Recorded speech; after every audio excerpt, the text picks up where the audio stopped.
আল্লাহর নবী যখন মক্কা ছেড়ে মদিনায় হিজরত করেন, মদিনার লোকেরা তাকে আহলান সাহলান জানালেন, স্বাগত জানালেন।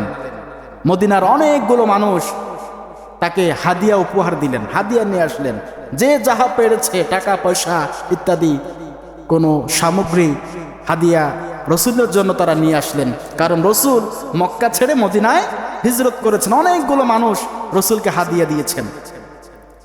হযরত আনাসের মা ছিল অভাবী মানুষ, গরিব মানুষ, রসুলকে এতটাই ভালোবাসতেন।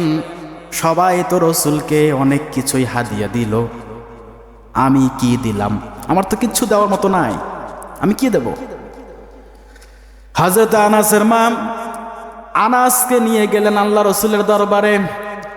রসুলকে বলে ইয়া রাসূলুল্লাহ, ইয়া হাবিবাল্লাহ, অনেকেই তো আপনাকে অনেক কিছু হাদিয়া দিয়েছে, আমি নগণ্য গোলামের কাছে কিচ্ছু দেওয়ার মতো নাই।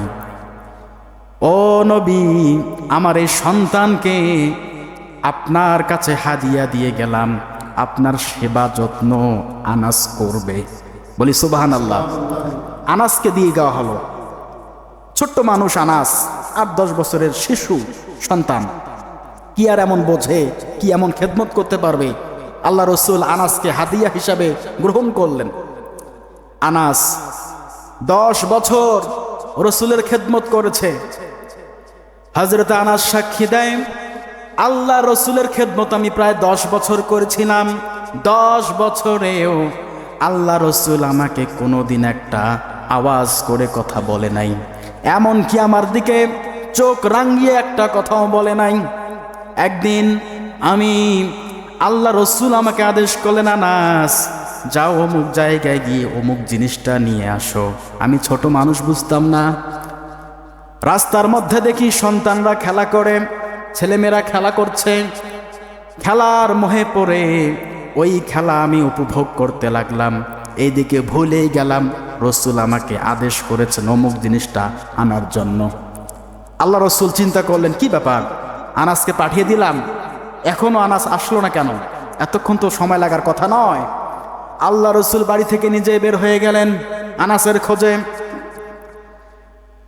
আল্লাহ রসুল গিয়ে দেখে ওই খেলার মজলিসে আনাস দাঁড়িয়ে দাঁড়িয়ে খেলা উপভোগ করছে। আল্লাহ রসুল পাশে গিয়ে দাঁড়ালেন। আল্লাহ রসুল নিজেও খেলা দেখছেন। আনাস হঠাৎ করে তাকিয়ে দেখে আল্লাহ রসুল তার সামনে দাঁড়িয়ে।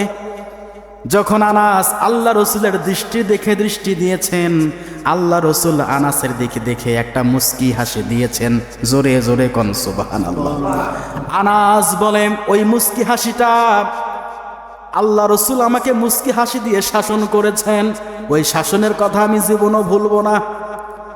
আনাস বলে, 10 বছর রসুলের খেদমত করেছি, আমার মা আমাকে নিতে এসেছে।